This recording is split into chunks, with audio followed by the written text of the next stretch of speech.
Thank you so much, Cheryl and Kim, for having me. It's been already such a joy to share with you guys. I see some familiar faces, some new,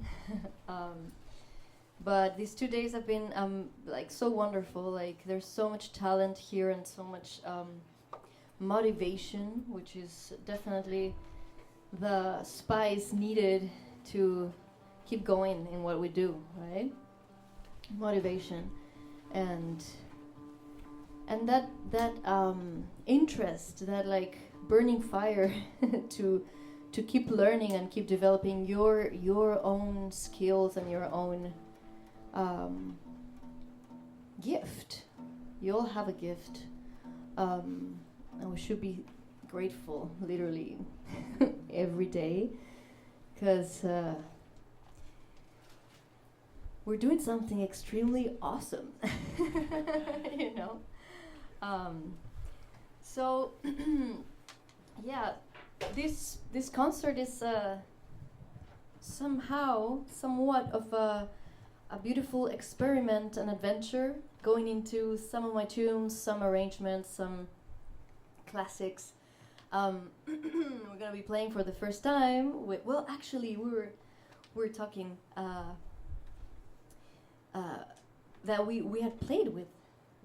Yeah. Yes. But New York, it's that melting pot of experiences that we actually don't remember where and when. But we did, and we had fun, because I saw him. I was like, oh, that was fun. So yeah, I want to start. I want to start with a song that I wrote. I wrote a few years ago, inspired by a kind of retreat and openness of myself into the wilderness of the south of Chile, which is where I'm from. In a moment of a lot of mental confusion and a little bit of like almost like a claustrophobic feeling, then suddenly I was in front of this huge mountain down there, and I felt that connection and that clarity, you know, that sometimes we really long for. And and the song I named in the indigenous Chilean, the south of Chile language, which is Mapudungun, from the Mapuche people, it's called Calfu, which is blue, and all the mountains there turn blue in the dusk, so that was the inspiration. So this is called Calfu.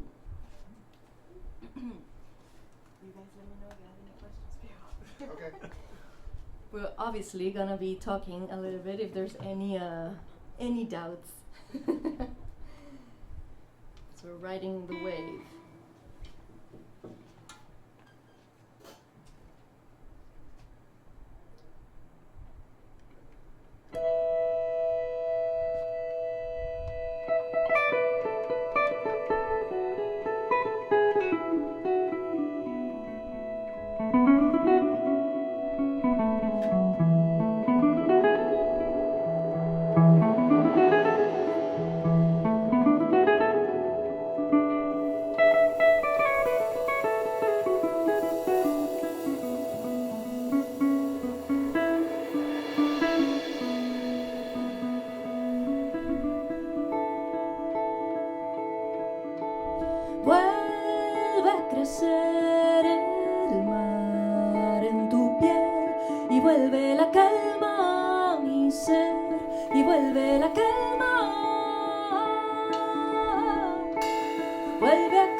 en lo más profundo de una montaña azul.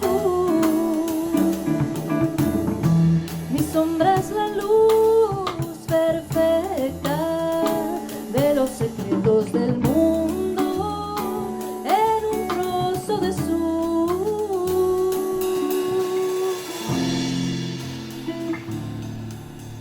Describe en mí la soledad, difusa como el tiempo. Percibo los templos de unión y vuelve a mí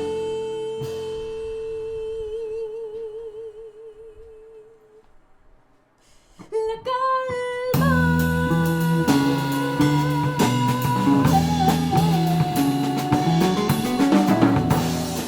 No, no, no,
Percibo los templos de unión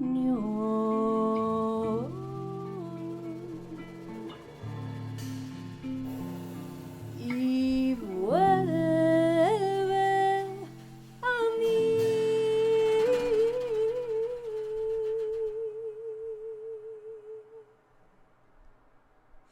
La calma.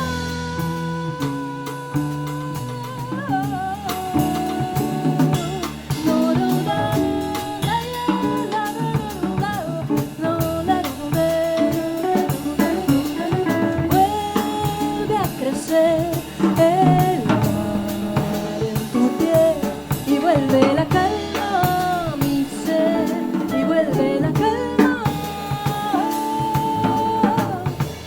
Vuelve a crecer la luz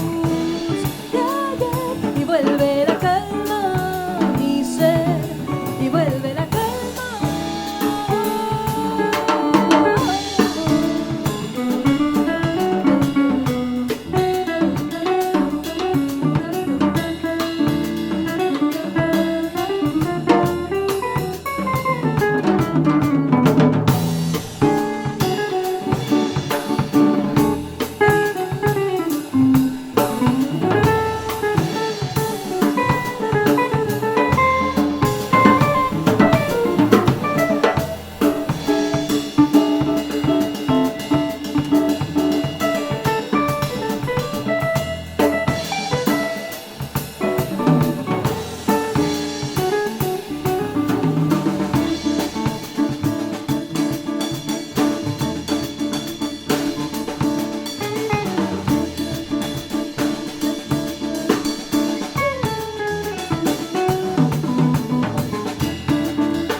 That's so cool.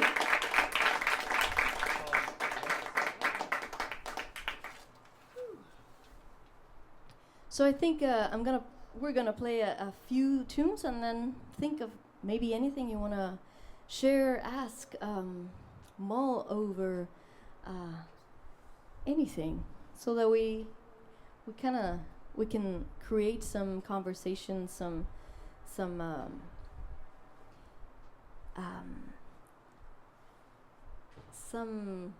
sort of interesting back and forth situation between the music and your thoughts. Okay, this next song is called Away.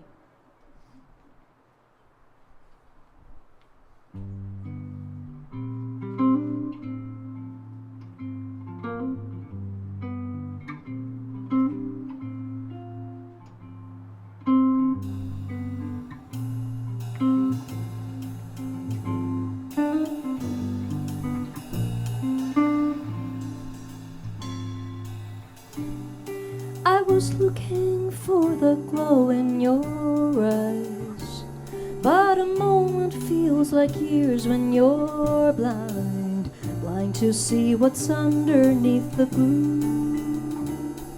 And suddenly a sparkling light shows through. Can we find that place to be? I keep dreaming. There's no end when love is real. I keep dreaming.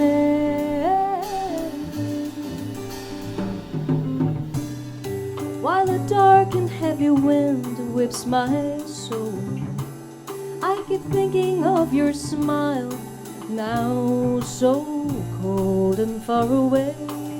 Our love has torn. I'll always keep the wish to have you close. Can we find that place to be? I keep dreaming.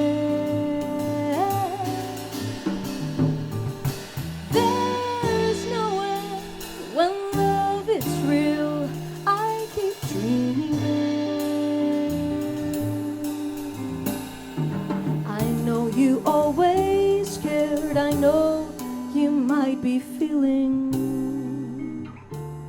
the same. I hope you find your way. I hope to see your eyes shining bright again. Bright again. Bright again.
To be, I keep dreaming.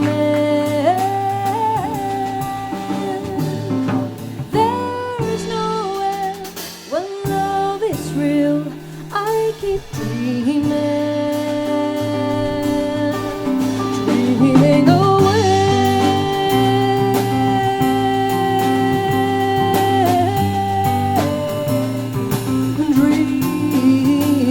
dreaming away.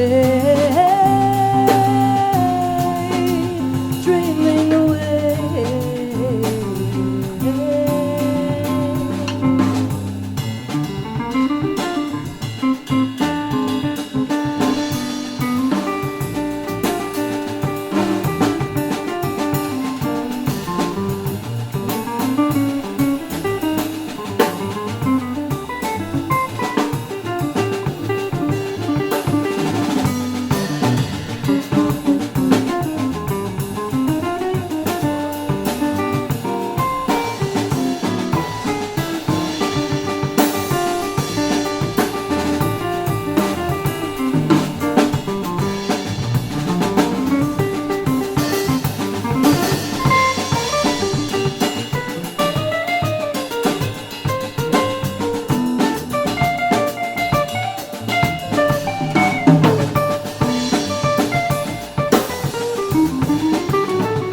Mark and Bruce.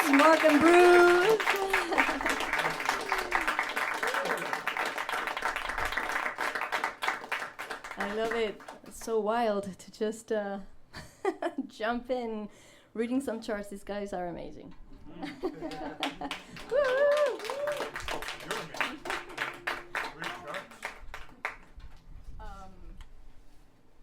All right, you can interrupt me wherever and whenever.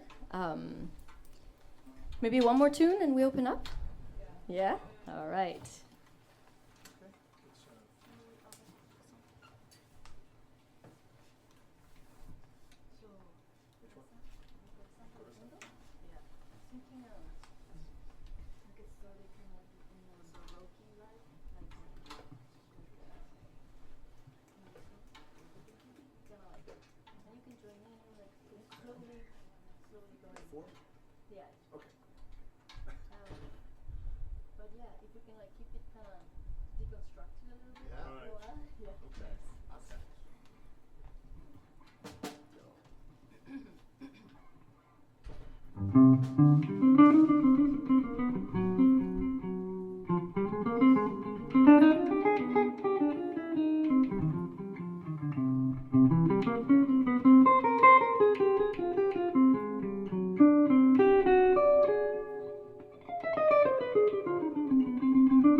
Meu coração não se cansa de ter a esperança de um dia ser tudo o que quer.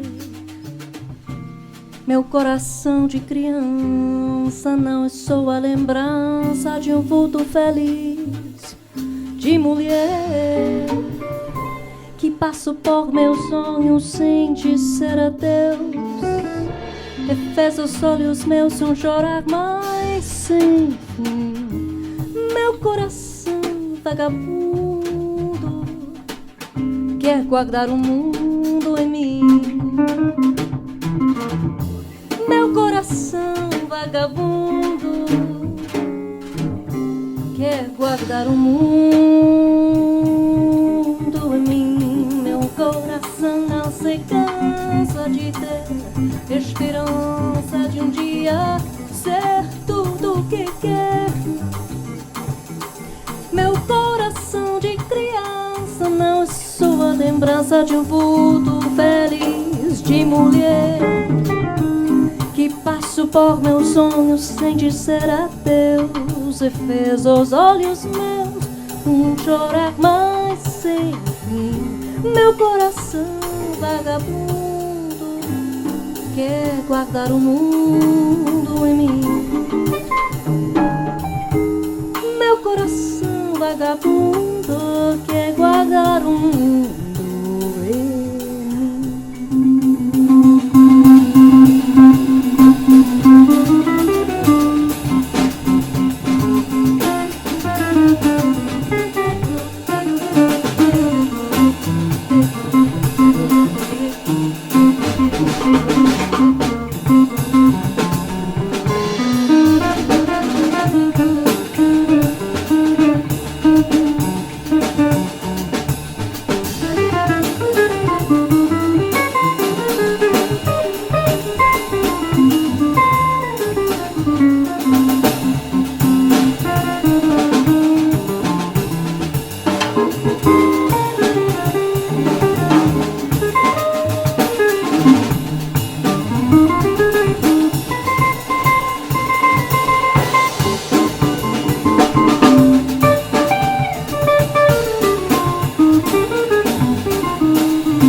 Meu coração não se cansa de ter esperança de um dia ser tudo o que quer. Meu coração de criança não sou a lembrança de um vulto feliz de mulher que passou por meus sonhos sem dizer adeus. Refez os olhos meus chorar mais sem fim. Meu coração vagabundo quer guardar o mundo em mim. Meu coração vagabundo quer guardar o mundo em mim. Meu coração vagabundo quer guardar o mundo em mim. Meu coração vagabundo quer guardar o mundo.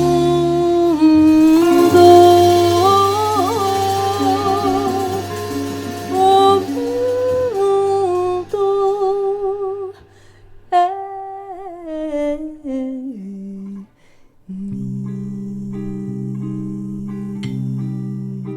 É mim.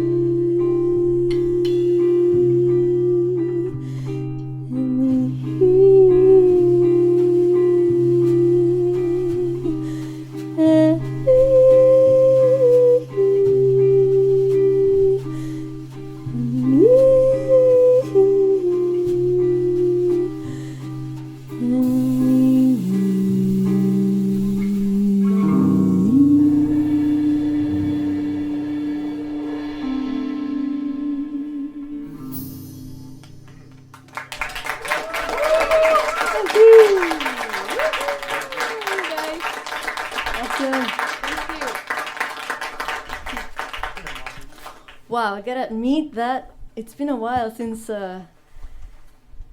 this is kind of like the feeling that New York always gave me. Like, oh great, let's go and do it, and like we don't know where it's gonna take you, and it's amazing feeling, I have to say. I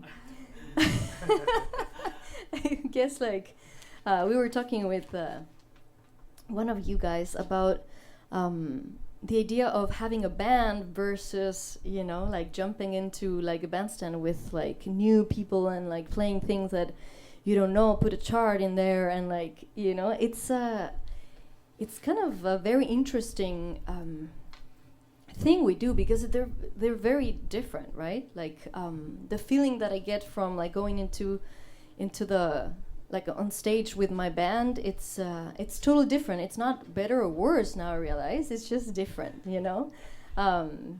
The thrill comes from like other things, you know, kind of like on the knowing maybe that like it will be like you'll be able to like, you know each other and the language is there, and you know, like you travel through similar rivers and landscapes, and you sort of like kind of, you know where you're going, and that's the fun part as well. And you know that you can go to a new area of this park or whatever, but you see each other in the eyes and you know like, oh yeah, okay, yes, all right, cool. And it's kind of telepathic. But then like this getting to know someone and getting to like really be fully present, because like you're like, you know, we might be sensing time in a different way. We might be understanding harmony in a different way as well. So that's such a thrill as well, you know. It's like so fun. Anyway, that's my little comment on this particular experience. I realized I missed it. So thank you. Yeah. Cool. So let's open it up. I mean, we can talk about so many things. A lot has happened up here. Maybe a lot has happened out there as well. Yeah. Question from guitar player to guitar. Cool. Also, yeah. I wanted to tell, Bruce worked with Vic Juris and recorded with Vic. Oh, so you guys have a I studied with Vic. Yeah. Oh, yeah. What a sweet guy. I know. We keep remembering him. Yeah. In such an amazing light. He was definitely a light for all of us. Yes. Yeah. Well, I'm curious about, you do, when you comp, you use your fingers, and sometimes you use a hybrid kind of style.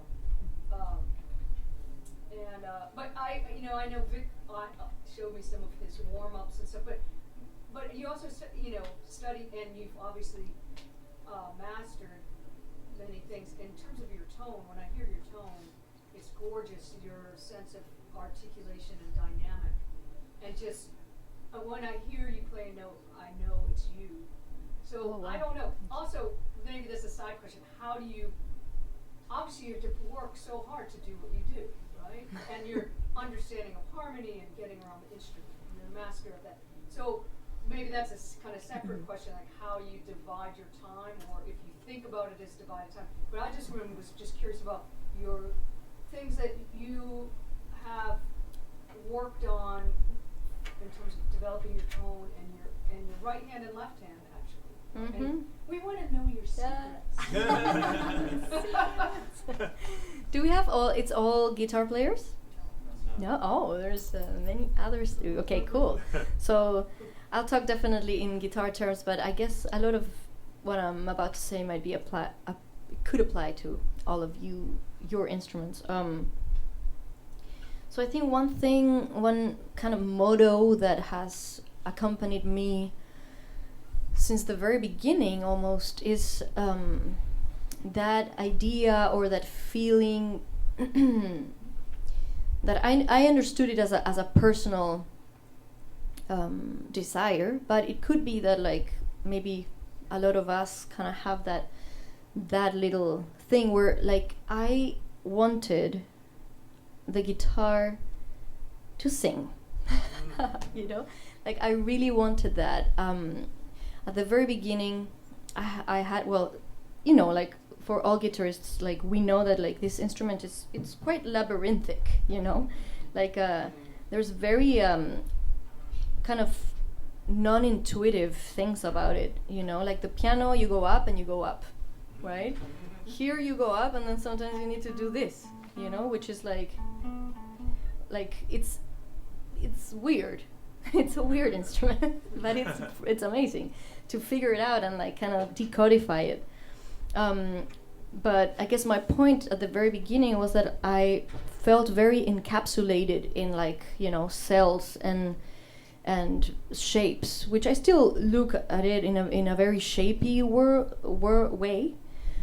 But I felt like I was sounding so much like my exercises. I was like, kind of practicing scales up and down, and then like that's how I would sound, like I there was no nuances or sense of like I would listen back and I was like, oh wait, the melody needs to go that way and I'm not going that way, I'm kind of like following the fingers.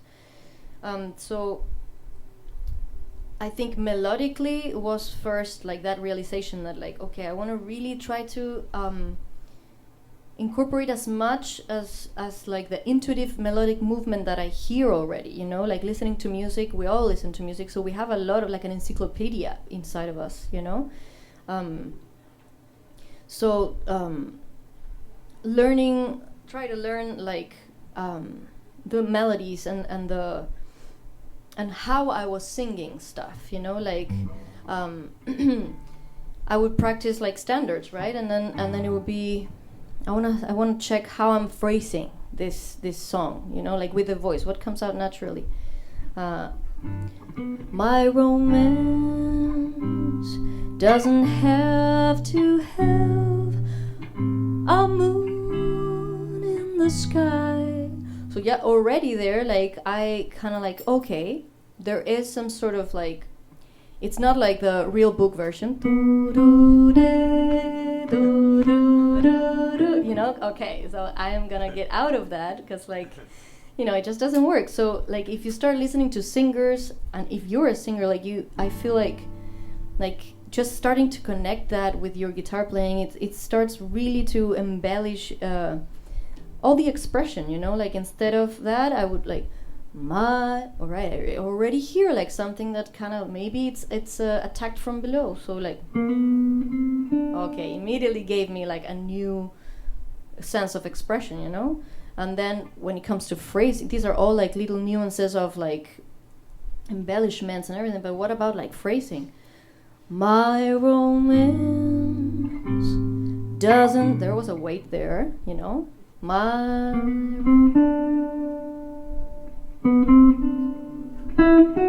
And then like dynamically what you're talking about, right? Like naturally with the voice when we're going up, there's more volume. So like I replicate that. Doesn't have to have. I went up dynamically, so. Well, that was exaggerated, right? To make the point, you know what I mean? So like all these little details that maybe we can overlook a little bit, you know? Because like we're more worried about like, I want to play the sharp 5 here. You know? So like trying to incorporate like a little bit of that like sort of interpretation, really putting attention to that. Then when I'm soloing, I feel like I'm trying to do the same. It's just an extension of the melody. So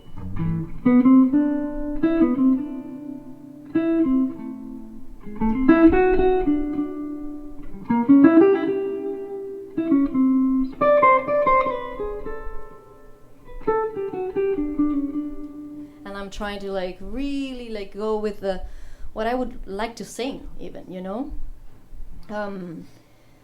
That's just like a little kind of one point of view of that. I don't know if like maybe answers a little bit like the thought about the the tone or. I have a question. Yeah. Did you sing first or play first when you came learning music? I think that yeah, I can't remember like when I started singing, so I feel like I've been singing my whole life. Right. But I wasn't really kind of taking it like seriously at the beginning, you know. I would just use it as a tool, you know. I would do like I would have bands where I would have someone else sing and I would just do backgrounds kind of, and then I would write the songs also, but didn't sing my songs. It was strange. It took me like the universe to sort of like push me and say like, hey, you can sing. You know. And it happened actually in school that a teacher heard me on an ear training class, and he was like, wait, you have good ear and also you have a good voice. Why aren't you singing? You know, and then that's how I kind of like, oh, really? And then sort of like the destiny really led me to take it seriously. And then when I discovered jazz also, that was like, oh, that's the stuff that's how the approach that I would like to be singing, you know? Like I guess I wasn't interested necessarily in singing like things repetitively over again. Like I like the idea of like the next time that I sing this song to you is like, my romance doesn't have to have a moon in the sky. Like that's the stuff that I like kind of going for, you know. I mean, you don't have to like you know, get rid of all the original melodies, but that's like the approach, I think. Like I love playing with variation and with the communication. I think it's ultimately that, like really trying to listen, be in the moment, like fully. That's like really what gives me the most pleasure, actually. Cool, but that's. And when you play, it sounds so much like your voice, actually. It does? Yeah. Oh man. The phrase. I'm like, yeah, I'm making it. It's working. No, when you sing your solos with yourself and stuff. Oh you know, yeah, really cool. oh yeah. This whole thing of like trying to sing what I play, or singing or playing what I'm singing, Someone actually a long time ago asked, like, wait, are you singing what you're playing, or are you playing what you're singing?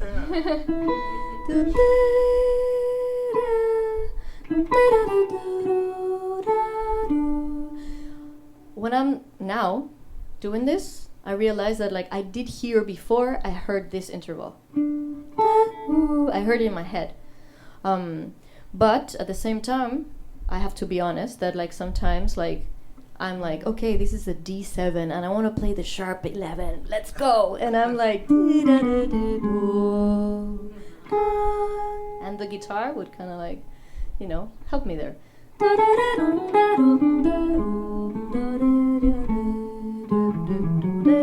West Montgomery right there.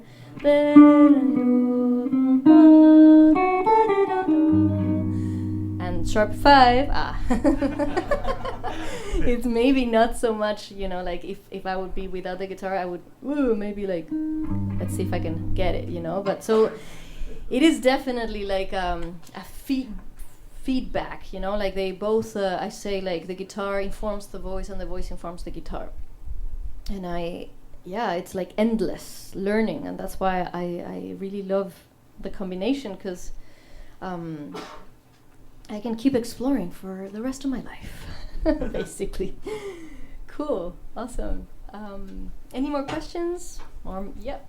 I have a question. I was wondering about your songwriting process. Sure. Like how you go about writing songs. Do you have the chords? Because you're doing a lot of complicated kind of chordal arrangements. Mm-hmm. And so I was wondering, does the melody come first? Does the chords like?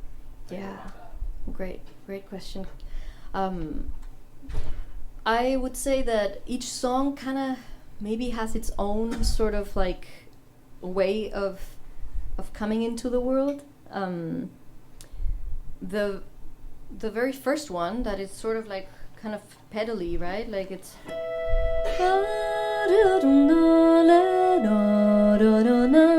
I was actually now I'm remembering. I was on a train. I was on a train. In a train, not on.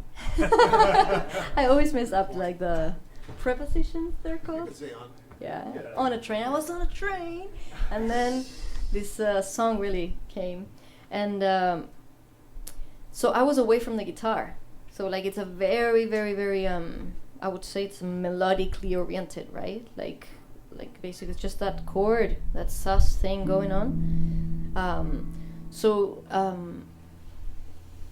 Here I treat it more of like jazzier, in the way that like I was playing all these voicings comping for me as if I'm comping for like on a standard, right?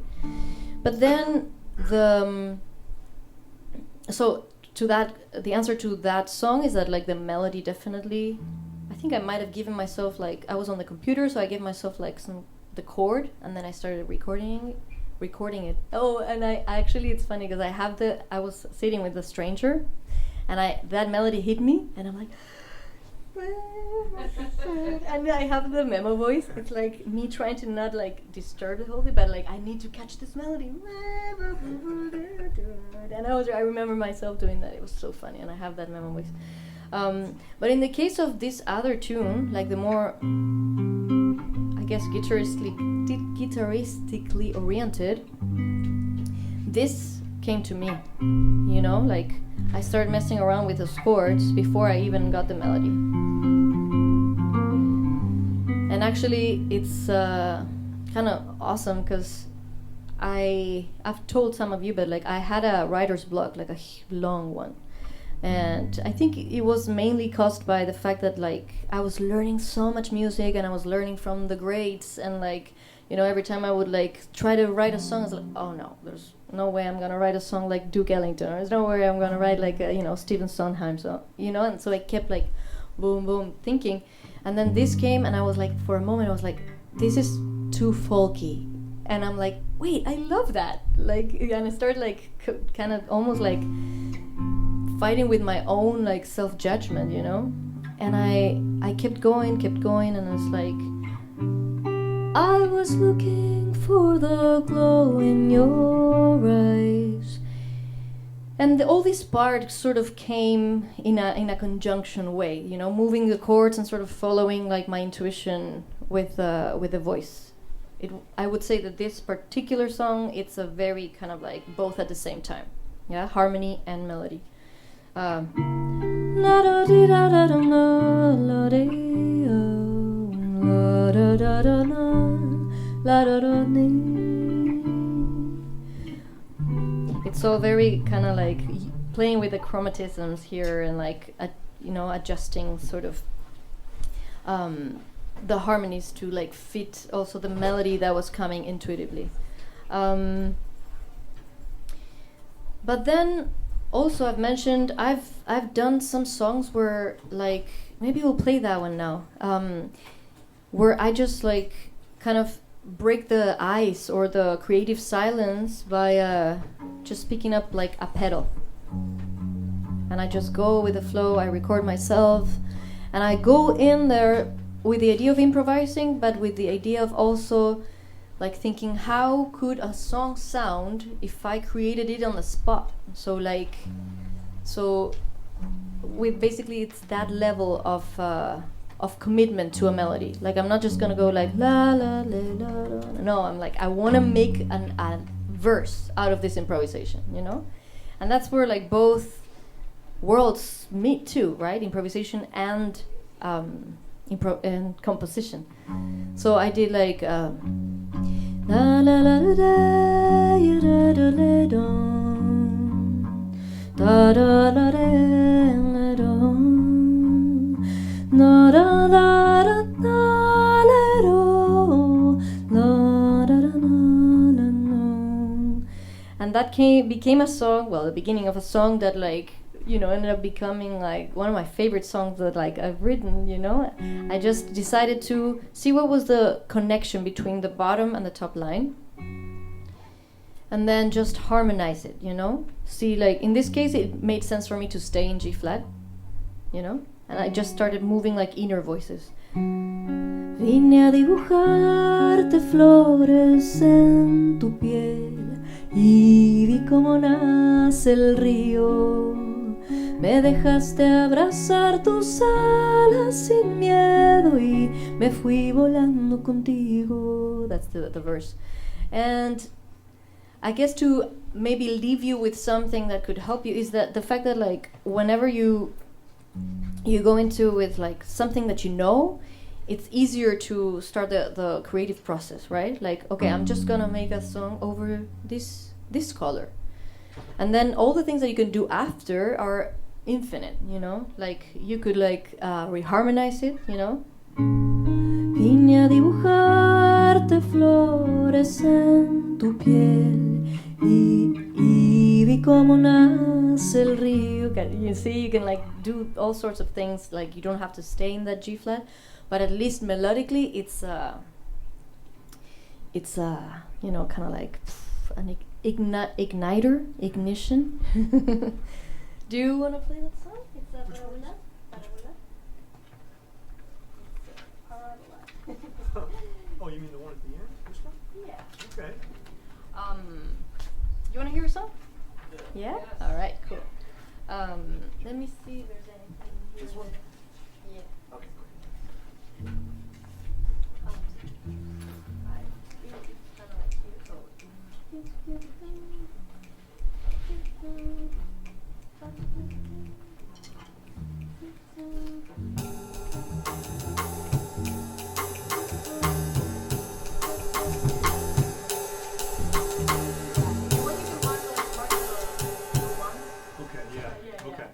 It's better like we keep it. And Yeah. then for the solos, I'm gonna cue to B flat major, okay? Like solo, I'm gonna basically cue To that. Let's. Yeah, B. Oh, Okay. sorry, B major. Yeah. Okay. I'll cue that. Okay. Cool. All right. All right.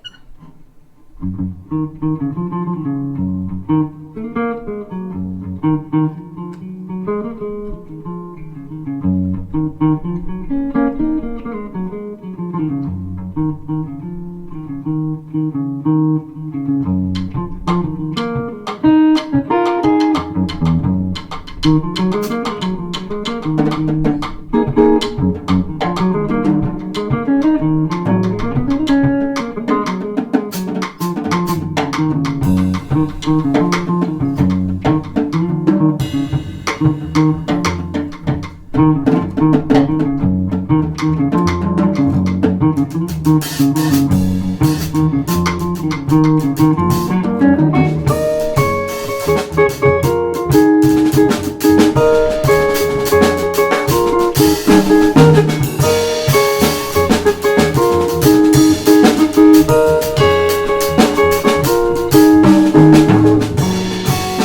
a dibujarte flores en tu piel y vi cómo nace el río. Me dejaste abrazar tus alas sin miedo y me fui volando contigo.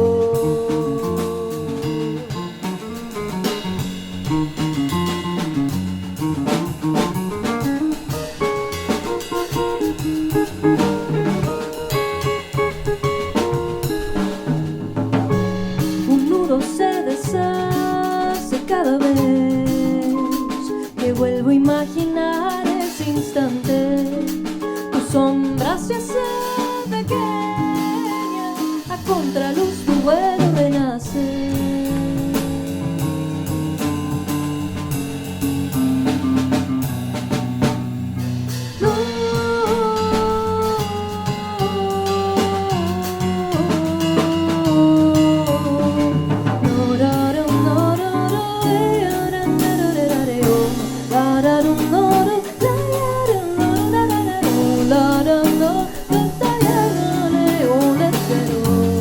Deja que te lleve el viento, vuela libre hasta encontrar verdades sin temor ni tiempo, en su esencia libertad. Deja que te lleve el viento, vuela y vuelve a soñar, vuelve a soñar.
journey with us. Cool. So, any comments, questions on anything music? Yes. Okay. I have a question, but maybe it's not so musical, it's more personal.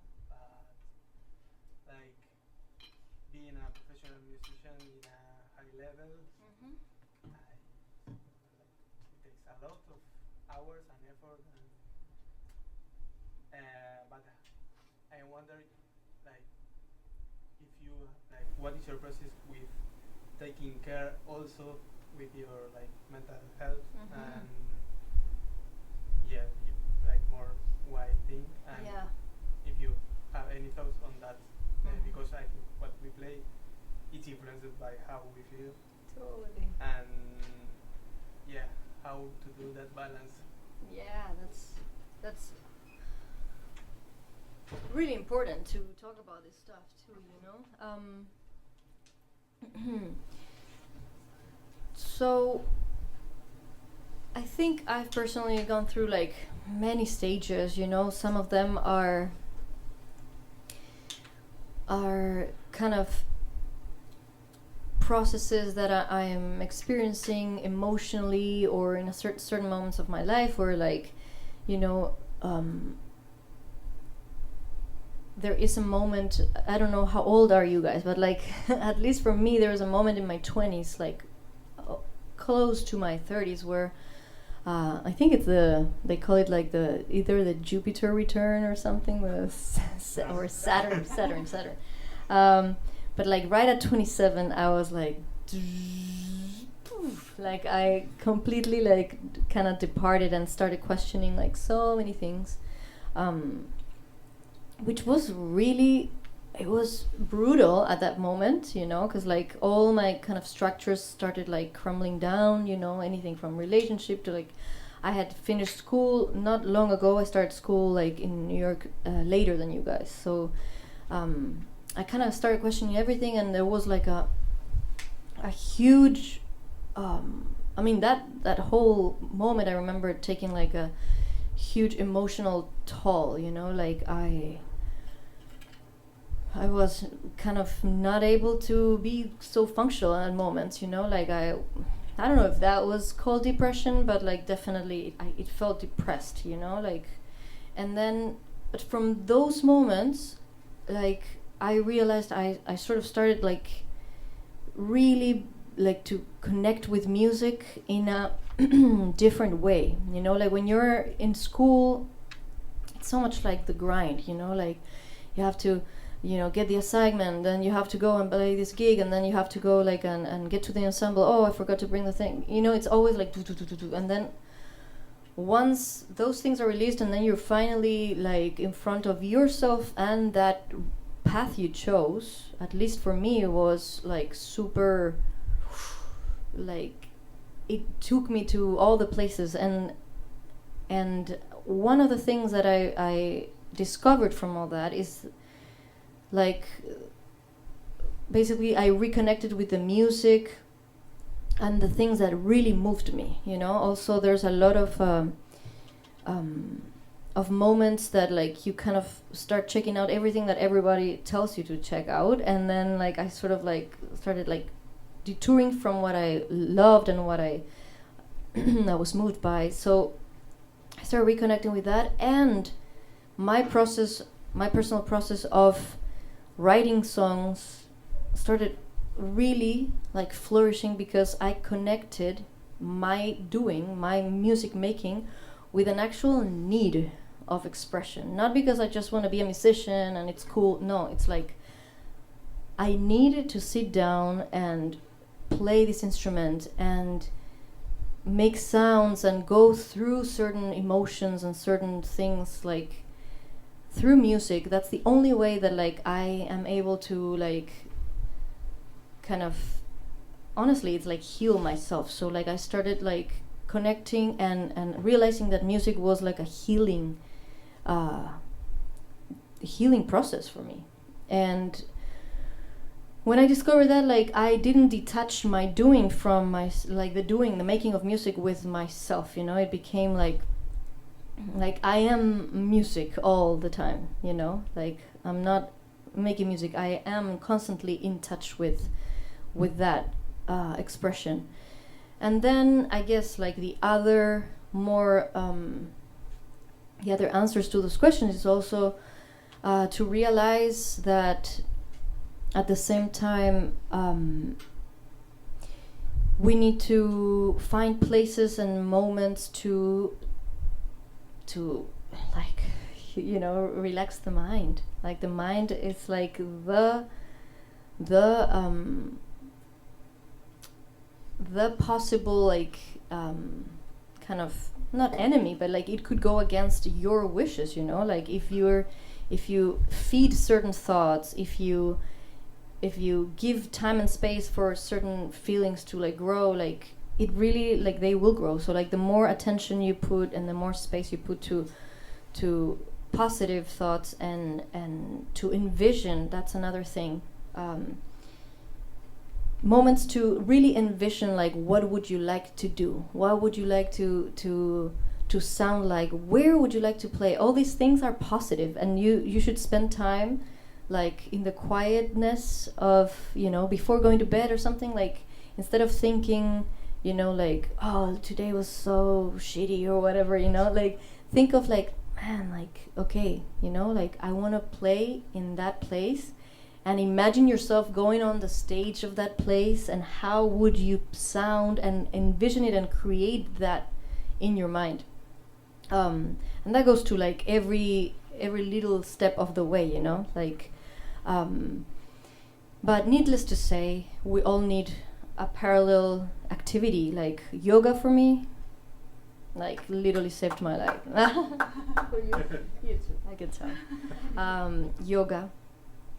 And find the things that like give you little joys, you know, and make room for that, you know. At the same time, I say like, yeah, I am music, but also I am a mom now. I am a sister. I am Camila in the world with like thoughts about our society, and I want to do things so that we can better our world, and all these things. Give yourself the time to explore them and to do something about those needs, you know, because any kind of like I feel that any mental cluster, it's things that are not resolved, you know, things that need attention, like so kind of detect when do you feel that way, and then find like either an activity or a way to sort of like just balance that energy with something positive or something, you know. Yeah, what do you do? Have you been doing something like specific in terms of like activities or something? Well, I started this semester my studies. Yeah. And for me, yeah, it's like a big change. I'm from Uruguay. Mm. And yeah, like there's like a lot of differences in terms of time.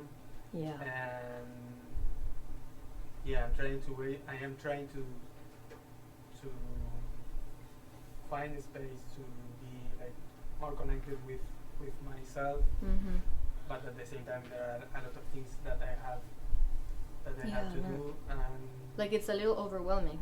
Yeah, Like, it's yeah, I overwhelming. think I remember school is overwhelming by default. It is. Yeah. And you know what?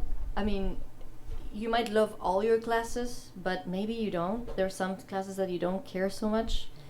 And those I remember like I not winged them, but like I gave less attention to the classes that like really I felt like weren't like nurturing me and my personal path.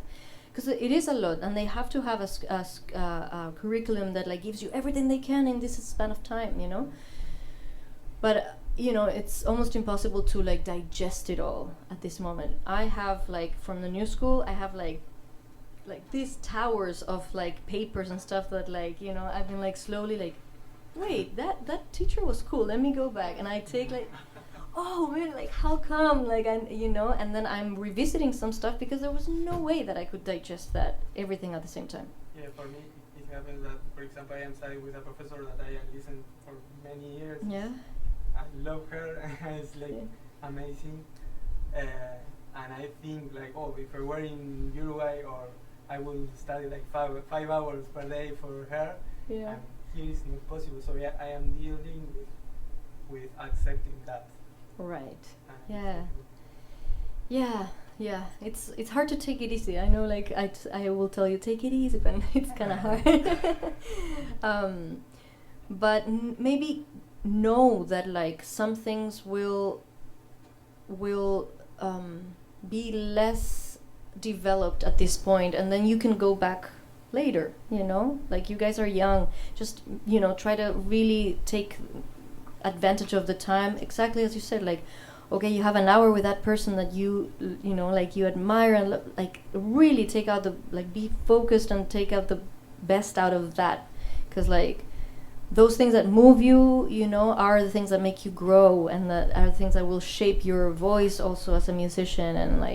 And I don't want you to kind of like miss out, like being present and like fully taking out like that beautiful exchange, because you're thinking, oh, but also I have an assignment that I need to get. Okay, like really try to like connect with each moment that you're offered here, because it's there's so much beauty and opportunity in a place like this. So, but take it easy also. Awesome. How are we doing? Yes. Yeah, I can hear some Brazilian guitar in the way you play, not only in like chord choices but also in dynamics somehow. And I wanted to ask you, you sang a Caetano Veloso song. Yeah. Are you from Brazil? Yeah. Oh my God. And I want to like to ask you, how is your relationship with not only Brazilian but Latin American music, and how it mostly like Brazilian guitar kind of influenced your guitar playing? Oh man, so like I guess like at the I grew up in Chile with an acoustic guitar in my house. We all did. And then around like 14 or 15 I started listening more to more like rock stuff. I ran into Jimi Hendrix, so I was like, oh, I need an electric guitar. So I sort of like I was already carrying like some grooves and kind of inherently, right, from like being in your culture.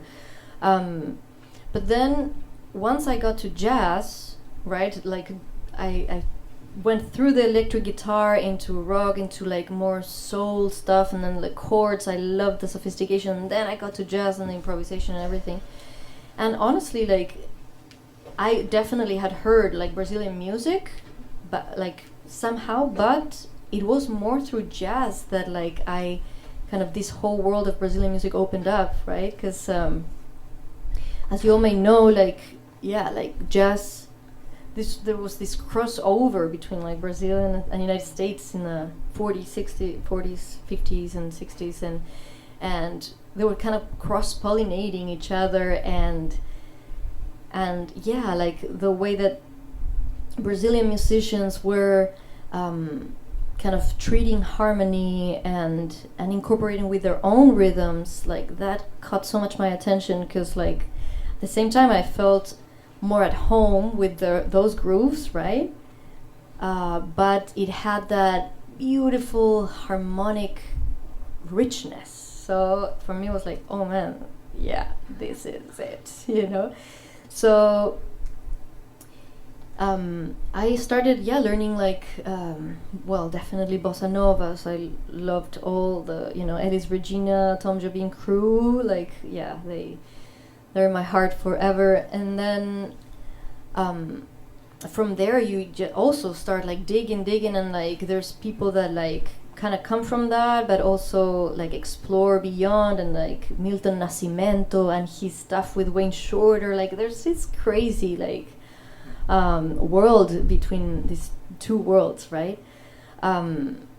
so sometimes, yeah, when I play like Brazilian stuff, I also like to treat it almost like as a jazz standard, you know, like, and I sometimes I feel a little, how you say, like a sinner, because like, you know, because like I'm sure like I sometimes feel awkward because like, oh, you're from Brazil, I'm sorry, because I'm totally like, I actually told them, let's do it deconstructed, you know, let's deconstruct this, because like I love this, like the all the stuff that, you know, that would be more traditional, but then we were like totally playing it like in a kind of more, I don't know, deconstructed. So it inspires me because I love the grooves, and also the language also is closer to Spanish, so like singing it. And Caetano Veloso is one of my favorites, and I'm going to go see him tomorrow, I think. He's coming to New York. That's nice. Woo! Little, don't be jealous. Boston as well. What? He's coming to Boston on Really? the 13th. Oh, okay, yeah. Even if you guys don't know Caetano Veloso, woo, go check him out. Like such a incredible composer, singer, songwriter from Brazil. But yeah, thank you. You had a question, yeah. Yeah, I saw a video of you singing with. It was you and two other women. And you Yeah? were singing Ojos de Videotape. Oh my god. And I love Charlie Garcia and. Really? Where are you from? I'm from Mexico. But Oh I my god, love, we have like Latin America unida here. I love it. But I was just wondering, like, if what are your main influences, and if, Yeah. because many of the things you were doing in the guitar reminded me also of Spinetta.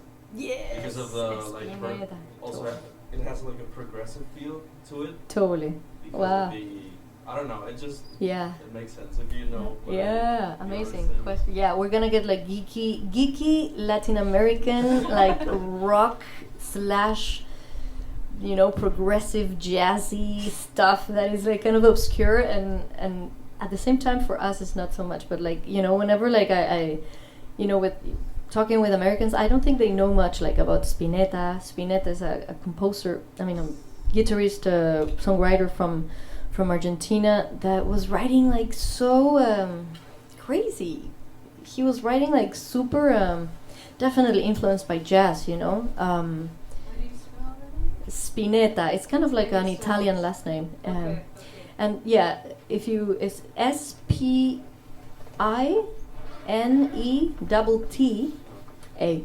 That's his last name, and his name is Luis Alberto. Luis Alberto. Yeah, Luis Alberto. I've been inspired by him, especially in my songwriting, you know, like I love like the twists and turns that he does sometimes, like and with the harmonic colors, like in a song that could be completely like pop melody, you know, like he would incorporate some like crazy like crazy color and like crunchy stuff underneath that, like, you know, would make you go like, ooh, nice. So like yeah, I think there's a song of mine actually that after I wrote it, I totally thought like, whoa, this is kind of Spinetta vibes, like the va persiguiendo sus pies, trepando por el mar, sonrió al oír su voz.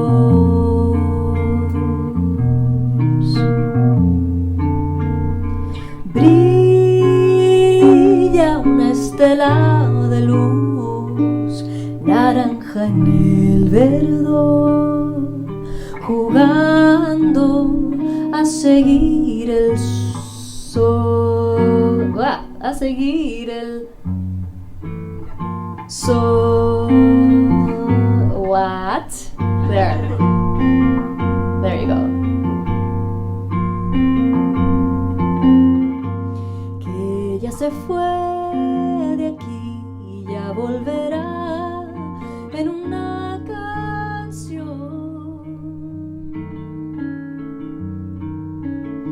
Y vuelve el día, te encuentro y te cuento dónde voy.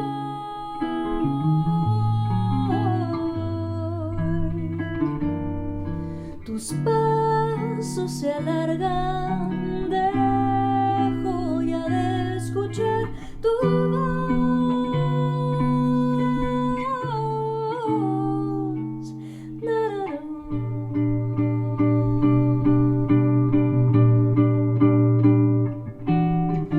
Un mar elástico vuelve con más fuerza. En un manantial surge entre las piedras. Un mar elástico más lejos, más cerca. Te devuelve mi canción y ya no te siento ir. Short version. Thank you. So kind of like you see that going like, oh, modulation, modulation again. What? Where are we? I love that stuff. Yeah, definitely influenced by him. And Charlie, totally, you know, part of childhood, you know. Those are my sisters, by the way.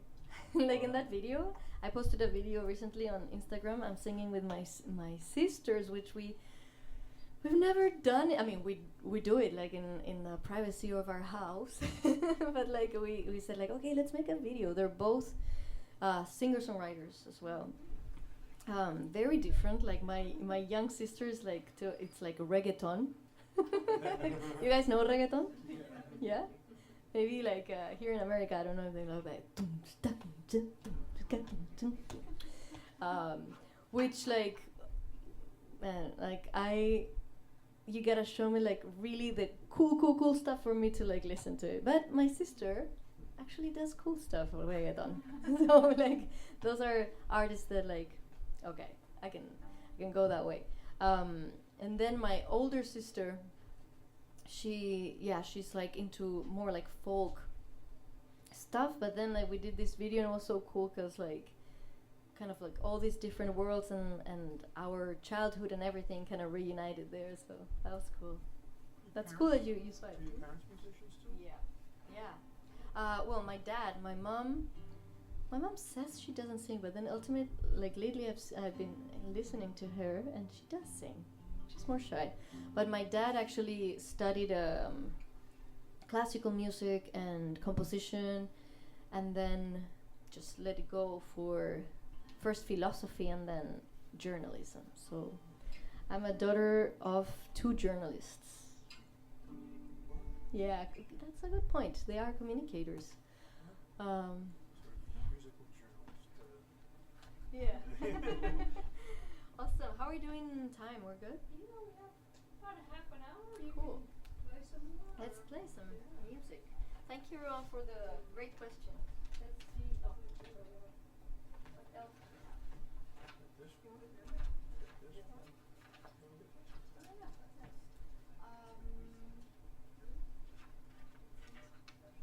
What do you feel like? Like the Bangladesh thing, this? Sure. I'm just gonna play the Yeah. notes. Yeah. These are part of your guitar. Yeah, that's what I have. Cool. That's good. I'm good. Yep. Nice. I didn't find this one to listen to. Is it not encoded yet? Yeah, it's not. It's new. Do you guys want to listen to like a new song? Yeah.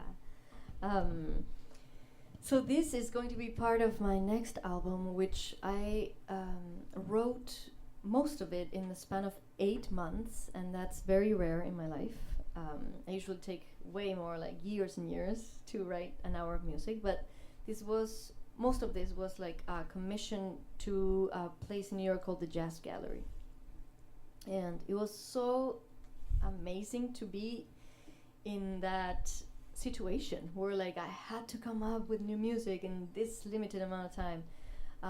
It really brings out like so much like new things in you, you know. Like I had to, talking about process, like I had to write every day really, because like as I said, I'm a slow writer, so I had to really like do it every day as a craft, you know. And whenever I would feel a little like stuck, I would like try to create like different devices for myself to kind of keep going. Like, let's say I was sitting down with the guitar and I'm like, oh no, this is like, this is this or this is that, I'm not liking this. And then I would go, okay, I'm just gonna leave the guitar, I'm gonna go to a different instrument. You know, I had a piano, I'm not a pianist at all. Like I don't play piano, so, but I would sit on the piano and be like, boom, boom, boom, oh, that's nice. And sort of like, there was a different relationship with those sounds because it was nothing familiar, right? Like I would take myself out of the familiar. Another song I detuned, you know, like kind of completely like try to get myself out of the comfort. And I made it. I was able to write this music, which ended up becoming an album. I can't wait to show you. We're gonna play this song that I realized later on that also was inspired a little bit with that that feeling of bringing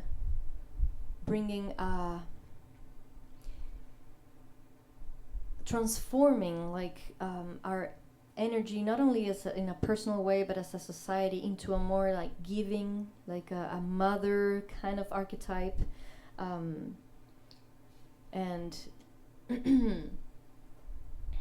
and to try to rewild also, you know,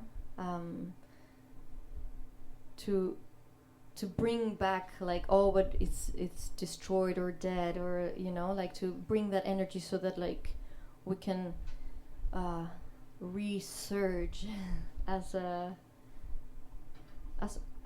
collective. So this is called Transmutation or Transmutación. It's written in Spanish.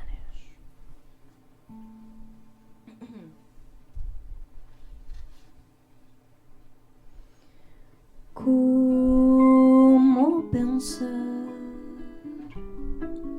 que estaba a un paso de entrar al portal en donde la palabra se aparece como una madre, envuelve más puro amor de crear? Miro hacia atrás como una fábula del despertar de niños que amanecen cual si flores fueran frutos sabios sin miedo a sentir su ser. Entro a una historia donde tu voz es mi voz. Venus abre el tiempo, se abre un espacio donde el silencio es canción y el origen fértil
vuelve a ser canto.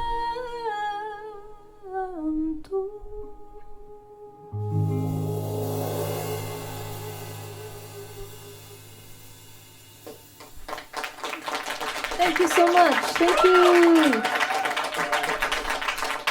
Mark and Bruce. Woo, rhythm section.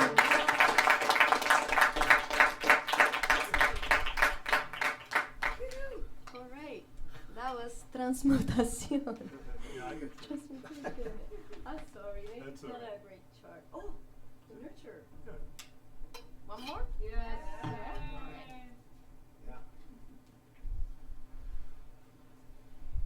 All right.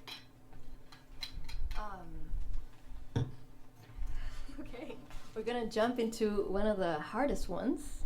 So just ride with us. This is also part of that next batch of songs, and it's called "The Nurturer." I guess we keep in the theme.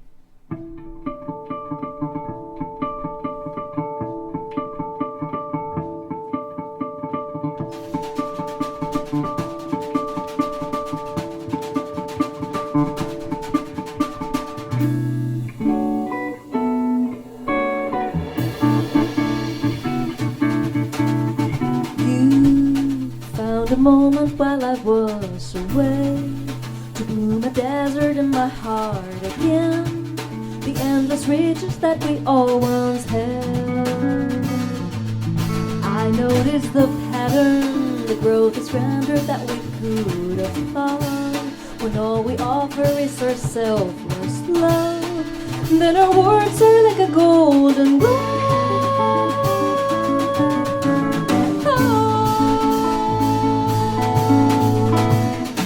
In the shape of tomorrow lies within the moment to rise, the moment to rise.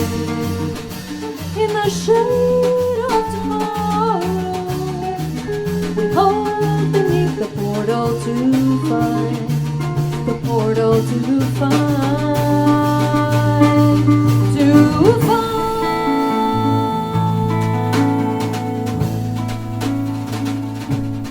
And as we enlighten every corner that we nurture thrives, my own garden slowly comes alive, and the wild in me begins to smile. She feels the warmth of her child in her arms, like a bright cord that connects in time with all the spirits that have come to life.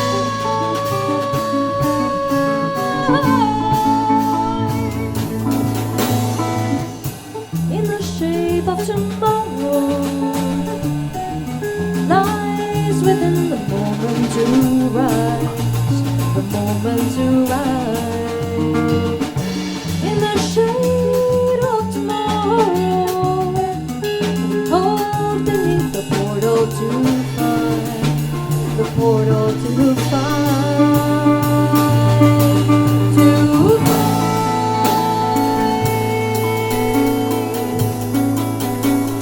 To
Please give it up to Mark and Bruce.